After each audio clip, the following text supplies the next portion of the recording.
All right, Shaun here within the red zone. I'm without Mike. We watched the games today separately, so I'm going to break down the Oklahoma Sooners against the UTEP Miners on Saturday, September 2nd. You can tell we're not in, or I'm not in our normal studio, I guess, or Mike's house. So I'm going to do the best that I can here with Facebook Live. But I'll just kick it off with Oklahoma wins, and they win big, 56-7. I don't think anybody's really surprised with that. It was a typical first game of the season with a pretty soft school in UTEP. Or I say soft. They struggled with them the last time. I think it was 2011 or 12 that they played them the last time, and kind of had some trouble with them. But just right off the bat, Baker Mayfield was 19 of 20 for 329 yards. He had an average of 16.5 yards per attempt. He had 3 passing touchdowns and a QB rating of 97.9. That's a good kickoff of the season. If that's anything, if that's a precursor to what his season will look like, he's in for another big season. Look for him to be on Heisman watch list here as the season gets on. Kyler Murray came in the second half, started the second half, went 10 for 11, 149 yards passing, with 13.5 yards per average, or yards averaging, yards per attempt, and 1 passing touchdown. He was 92.6 QBR, and then Tanner Schaefer was 3 out of 5 for 18 yards, with a QB rating of 61.9. We'll go through the rushing here. Abdul Adams had the most yards with 53. He had 7 carries. That's 7.6 average yards per attempt. His long was a 16-yard run. Nothing really big on the rushing side. That kind of worries me with next week, and Mike and I will go into the big game next week, but I won't really talk very much about it tonight. I'm just going to kind of go through what I saw with Oklahoma and the Miners. But Rodney Anderson kind of was he left a lot to be desired. 4 carries for 14 yards, and his longest was a 4-yard run. I don't know if if Lincoln Riley's still kind of limiting him on carries just because of just with the last 2 years him getting injured. I don't know if they're just limiting the snaps he has, or if it's just in the game plan to feed Abdul Adams more. Marcelius Sutton had a really good second half. He had 9 carries for 52 yards. His longest was a 21-yard run. He showed some flashes. He had a touchdown in the second half. He looked really good. He was kind of that jitterbug running back there, kind of like Roy Finch was a few years ago. And then Trey Sermon had some limited snaps. He had 9 carries for 51 yards. He looked okay for a freshman, true freshman coming in. You don't really expect him to break open and be Mixon or Samaje Perine this year, but I mean, he had 7.3 yards per carry, so that's really, really good for a true freshman coming in and playing his first college game. As far as the other players that had rushing, Kyler Murray was 3 carries for 8 yards.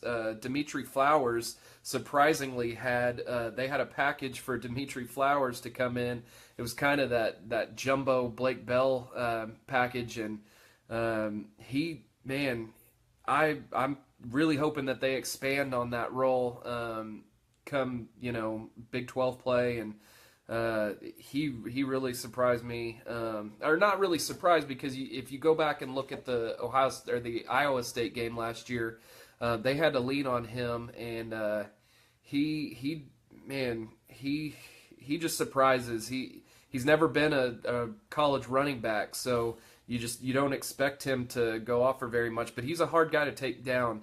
I think you'll see a lot more of his rushing abilities And him just being that jack of all trade kind of player.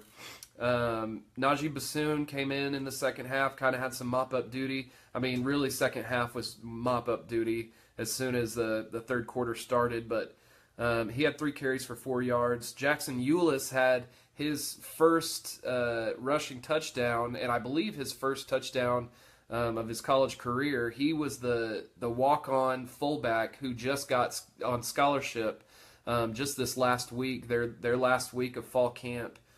He was awarded a scholarship, and then they give him the ball on the 1-yard line, and he goes in for a touchdown. It was really cool to see Jackson Eulis get some love from another former walk-on, Lincoln Riley, their coach now.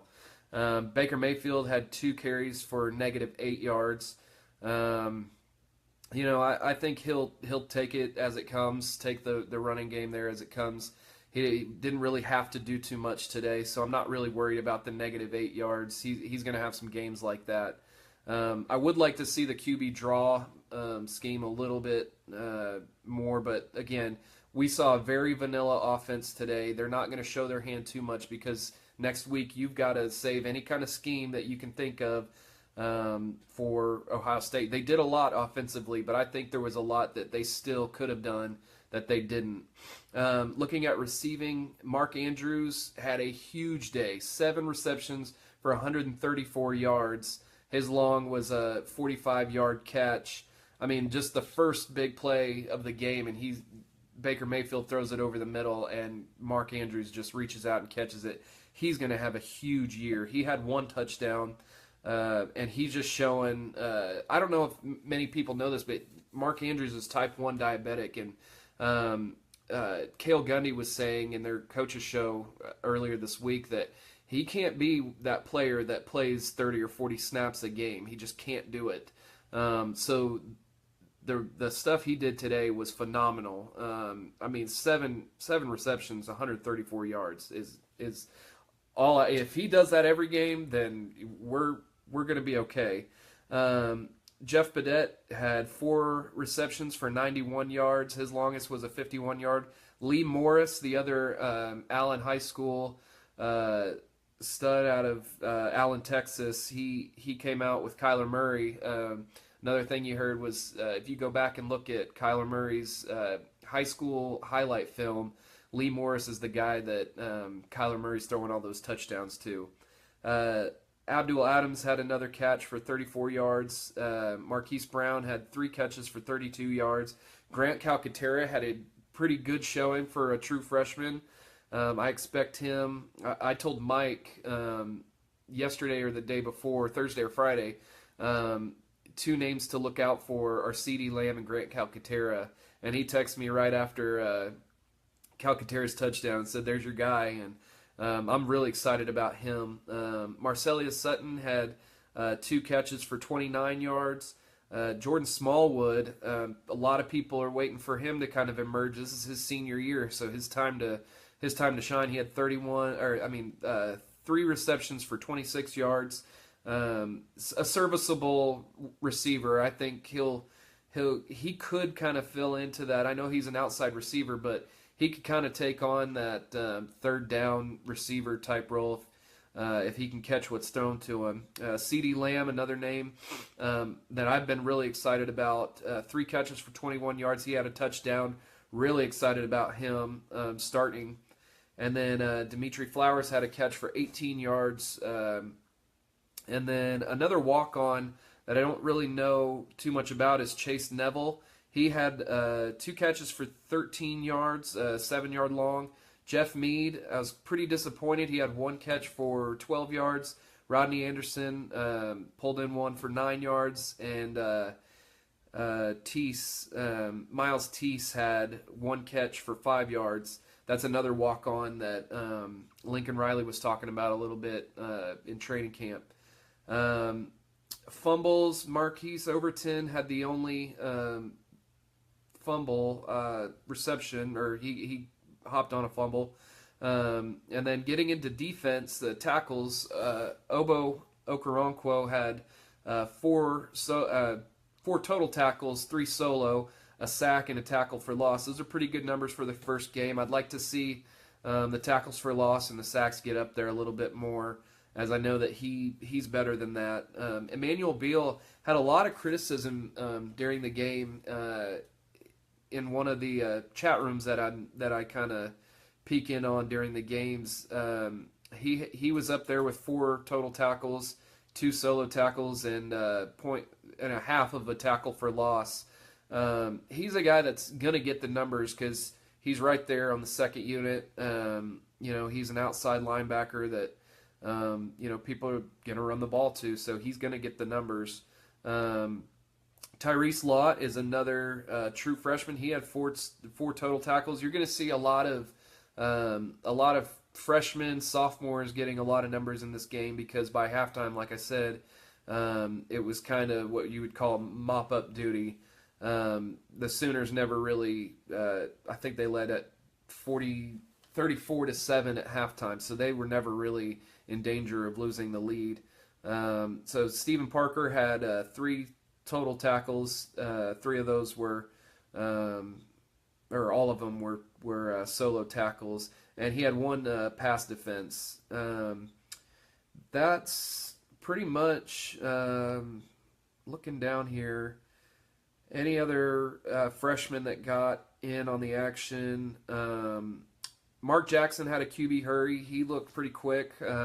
He's a good-looking sophomore that I think as the season gets on, he's going to get more comfortable. And Addison Gums had a tackle. He also had a pass defense. Robert Barnes had a tackle. Neville Gallimore had 2 tackles. 1 pass defended and 1 QB hurry. Like I said, this is the first game of the season. As the season gets on, you're going to see these lists get. I mean, I'm looking down this and I see 1, 2, 3, 4, 5, 6, 7, 8, 9, 10, 11, 12, 13, 14, 15, 16, 17, 18, 19. I see 19 guys in on the defense getting tackles. I think as the season goes on, you're going to see that list kind of shrink a little bit because you won't see as many guys being kind of thrown in there. It just that there's not much to say about the game other than it was the first game of the season. Usually OU schedules a couple of these in their non-conference, and then they'll schedule one that's a pretty big game, or at least with they had Tennessee a couple years in a row. So they like to challenge themselves in the non-conference, but then they'll throw in 2 games that, should be 2 games that they should win. And this was one of those that you never really had any kind of doubt that they were going to take care of business. Nothing really jumps off the page to me. It's the first game, so you're gonna see guys kind of be uncomfortable out there. It was nice in the second half to see the defense come out and play a lot better and more composed, because we saw the starters kind of played more. The defensive starters played more in the second half, but they kind of got some of those offensive starters out. They know what Baker Mayfield can do, so they're not really worried about throwing him back out there when they're up 34-7 in the second half. But UTEP's first drive, they were able to drive down the field and score pretty easily. And then it seems like after that, the coaches made the necessary adjustments, and they were able to kind of settle them down and get a lot more comfortable out there. But special teams, kick returns, Jeff Badette had 1 for 23 yards. Punt return, it was cool to see CeeDee Lamb out there. He had 1 for 14 yards. Rodney Anderson had 1 punt return for 7 yards, and Jeff Badette had 2 punt returns for 5 yards. Austin Siebert was perfect on the day and for 8 for 8 extra points. And then he had 1 punt for 32 yards. So another thing in the special teams where it looks like Oklahoma took care of business, which they should have. One other thing that kind of stuck out to me was Baker Mayfield going 19 for 20. That's pretty impressive. the one interception should have been called for a pass interference. I don't think you could really argue if you go back and look at it. But other than that, he was perfect. Like I said, 329 yards. It was a good start for him. Kind of what you'd expect them going against, a group of 5 school. So, we'll see what happens. Mike and I are going to have a breakdown of what we think will happen in the Ohio State game. And so look out for that. There's not really a whole lot else I can say. We're going to have other predictions for the top 25 teams coming up in week number 2. So, all I can really say is Boomer Sooner, and we'll see you with the prediction videos, and we'll see you next time.